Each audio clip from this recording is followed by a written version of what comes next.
नमस्कार दोस्तों, हमारे YouTube चैनल ओपन इंसान पर आपका स्वागत है। आज हम चर्चा करेंगे सुख और दुख क्या है, बुरी परिस्थितियों में खुद को कैसे संभाले। संसार में जितने भी प्राणी हैं, वह सब सुख की कामना करते हैं। उनकी यह दिल से इच्छा रहती है कि हमें कभी दुख की प्राप्ति ना, लेकिन ऐसा होना संभव नहीं है। सांसारिक पदार्थों में अशांति ही दुख का कारण है। जो चाहते हैं, यदि वह नहीं मिलता तो हमें पीड़ा होती है। और सच तो ये है कि इच्छा ही दुख का कारण है। यदि इंसान कामना करना छोड़ दे और जो भी प्रभु द्वारा प्राप्त है उसी में संतुष्ट रहें तो संतोष के कारण दुख की निवृत्ति हो जाएगी। हमारी भारतीय संस्कृति, हमारे शास्त्र, हमारा धर्म हमें यही शिक्षा देता है। जीवन के केवल सुख के पहलू को ही नहीं देखो बल्कि दुख को भी देखो, फिर देखना दुख सुख में बदल जाएगा, सुख ही सुख हो जाएगा। दुखों को दुख मत मानो। तुम्हारे चेहरे से, तुम्हारी बातों से, तुम्हारे हावभाव से दुनिया वालों को पता चल जाएगा कि तुम दुखी हो तो लोग तुम्हारे ऊपर हंसेंगे और तुम्हारा नुकसान करना चाहेंगे।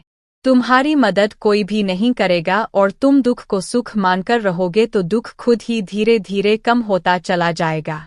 दुख का गहरा मित्र है असंतोष और असंतोष का दुश्मन है संतोष। संतोष को पकड़ना सीखो।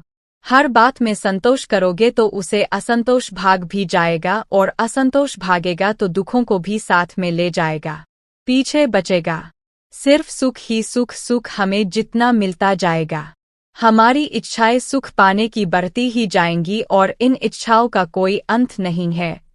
सुख के बाद दुख तो अवश्य ही आता है, इसलिए दुखाने पर कभी दुखी ना हो और सुख लेने की नहीं देने की चीज है। अगर तुम सुख चाहते हो तो सुख देने लगो। अगर जिंदगी में कभी दुख नहीं चाहते तो दूसरों को कभी दुखी मत करो। जीवन में सुख दुख भगवान ही देता है, परंतु हम यह भूल जाते हैं कि यह सब हमारे कर्मों द्वारा ही हमें मिलते हैं। व्यावहारिक जीवन में सुख को अपनी मेहनत का नतीजा और दुखों को भगवान की देन मानते हैं। यह इंसान की सबसे बड़ी भूल है। अपनी इच्छाओं को कम कर दो, सुख ही सुख मिल जाएगा। दुर्भाग्य से इंसान इच्छा तो बढ़ाता ही जाता है, बदले में उसको दुखी बढ़ते जाते हैं। दुख, संकट, विपत्ति तो आपको भगवान के और करीब कर देती है और लोग समझ नहीं पाते। और सच कहूं तो दुख बड़ा प्यारा होता है, क्योंकि जहां दुखाया वहां सब साथ छोड़ जाते हैं। और जब सब साथ छोड़ जाते हैं तब पता चलता है तुम्हारा सच्चा मित्र कौन है। और ऐसी स्थिति में आप जान पाते हैं कि मित्र सिर्फ परमात्मा है, कोई और नहीं हो सकता।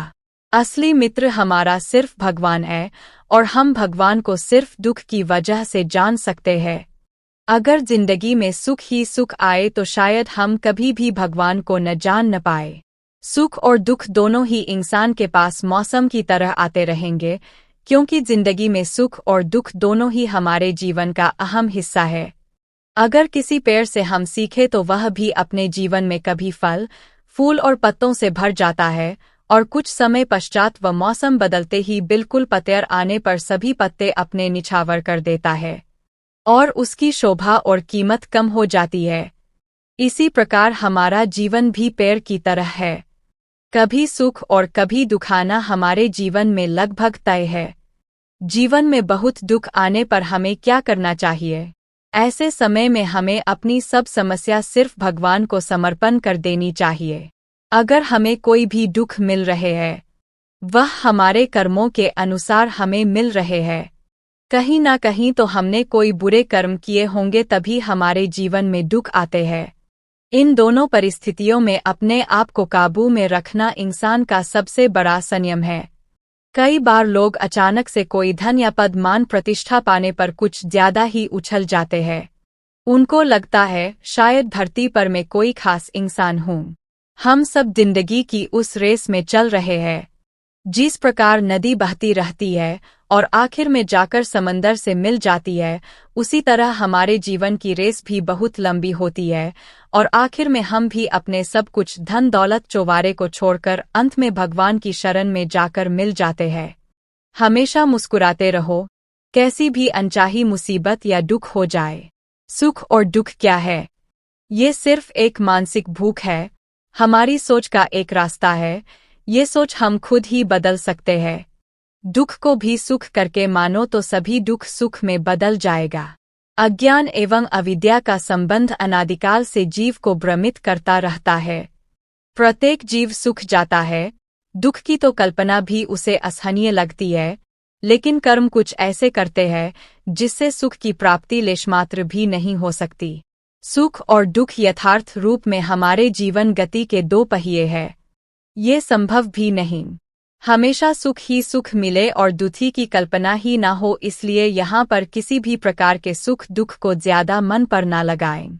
जो कुछ भी हो रहा है अच्छा हो रहा है, यही मानकर जीवन जीने का सबसे सर्वोत्तम उपाय है।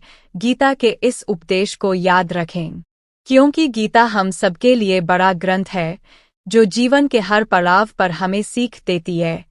जिसे इंसान ने गीता अच्छी तरह से पढ़ ली और बार बार पढ़कर उसके अर्थ को समझ लिया तो वह इंसान कभी भी सुख दुख के अनुभव को होने पर किसी भी प्रकार से दुखी नहीं होता, क्योंकि उसको पता है कि जिंदगी का असली सार भी यही है। इसलिए जीवन में सुख और दुख आना पेड़ के पत्तों की तरह है, न तो सुखाने पर बहुत ही ऐतराए आए और न ही दुख आने पर घबराए। जो भी हो रहा है अच्छे के लिए हो रहा है, बस यही सोचकर अपने जीवन को निर्वाह करें और इन दोनों को बस भगवान को समर्पण कर दें। ये आपकी चिंता का विषय नहीं है। जिसने हमें जन्म दिया है तो उसने हमारे लिए कुछ सोच रखा होगा, बस उस अदृश्य शक्ति पर विश्वास रखें। अगर आप महाकाल के भक्त हैं तो ओम नमः शिवाय लिखें। वीडियो पसंद आया तो लाइक करेंगे, कमेंट करें और शेयर करें, साथ ही हमारे चैनल को सब्सक्राइब करें। धन्यवाद।